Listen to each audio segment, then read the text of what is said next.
this is becoming like a trend. But so far, to an extent, this seems to be the worst of it because looking at this, the way the whole thing happened, it was quite gruesome.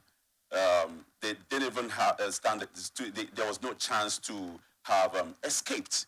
You know, I mean, where you look at the situation they found themselves in. It behoves on the security agencies to begin to look at their itineraries, okay, and how they attend to situations like this.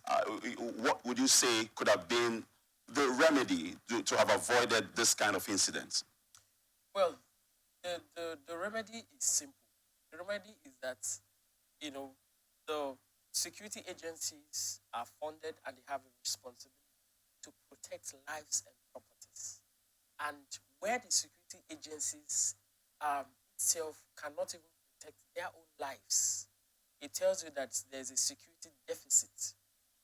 Imo State is a flashpoint, all know, and I do not feel comfortable that at this point in time, we're still talking about unknown gunmen. It is unfortunate. And then it speaks to the fact that we do not have our security agencies doing their utmost. Is it poor intelligence? How can we, in a small state like Imo State, we cannot tell who committed what? A group of well-trained professionals, security professionals, would be murdered, killed, burnt, and then we say that these people are unknown gunmen. I mean, listen, we should not be saying this. Are we saying that those who killed these security agents are more trained, are better experts than our security agents? Is that what we're saying? If we're saying that, it means that there's no need having the security agencies. Because if you cannot protect lives and properties, and at this point in time, the security themselves are a victim of the system, it tells you that nobody is safe. So what should I be saying as a person? Because I don't even have a gun to protect myself. And those who are armed cannot protect themselves. It tells you that, look, we have a serious problem in this country. And at this point, I think that we need to stop excusing, our security agencies. As much as they are doing their best, we appreciate their commitment and sacrifices. We should not, at this point, tolerate such reports. What do you mean by unknown gunmen? What do you mean by unknown gunmen in Imo State? We're talking about just one state out of 36 states, and we cannot, it's over 24 hours, we cannot identify the persons who perpetrated this kind of crime.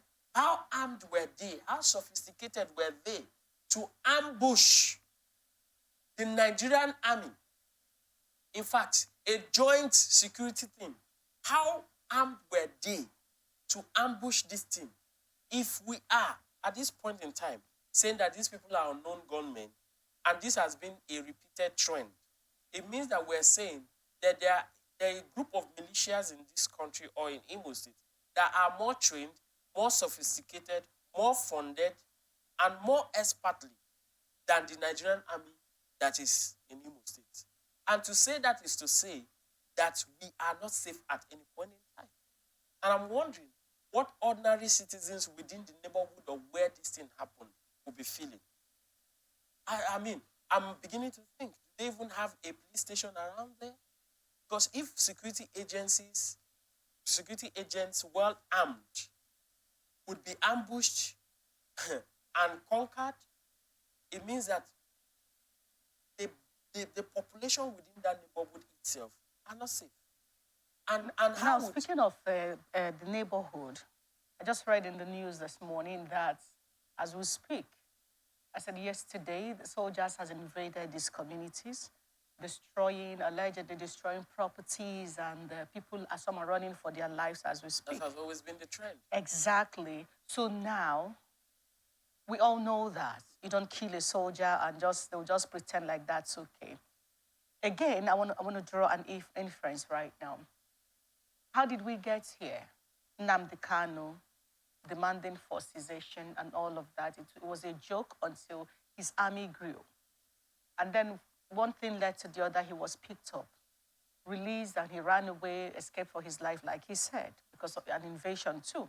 And now, somehow they caught him again, brought him back to Nigeria. He's been in detention. And the conversation has been going on and on and on. Can you release this guy?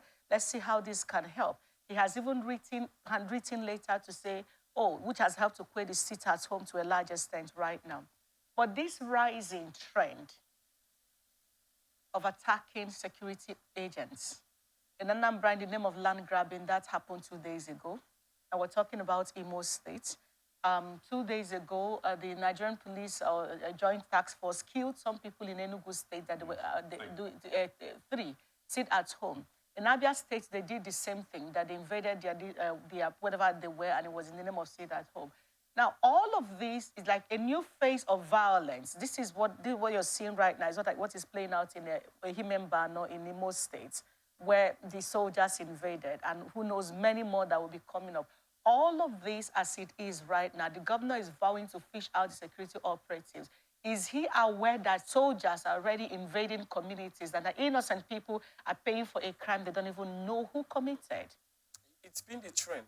It's been the trend. And, yeah, that may be the trend, but don't you think that the governor, in the vow he's making to fish these people out, should actually meet with the security agencies? If he cannot reach them, then call the presidency.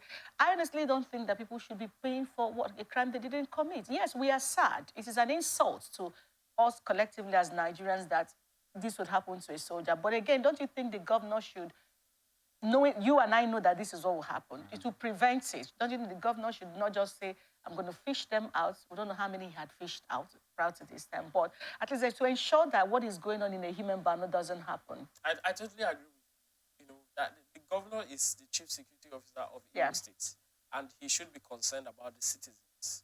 Okay, we should not allow the violence to spread any further, because I feel that when this attack, which is always the trend, is launched into the community, and people are absconding, you're going to force people to. I mean, think about a child who probably loses his parents because the military invaded as a reaction to what had happened, and then they killed the father and the mother.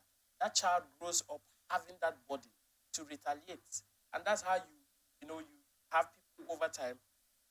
Either you commit suicide, or you some way you get yourself help, and not think towards reacting or reciprocating same back to society. So there is no end to the consequences of this kind of a situation, especially that the military invades a community of a people where they are supposed to protect, and then people begin to abscond for their lives and all of that. Now, when people leave their homes, their natural habitation, to places where they do not have any means of livelihood, for them to survive, is either they seek help from people, and where they don't get help from people, they resort to crime to survive. So at the end of the day, there's a widespread consequences that comes to mismanaging the situation.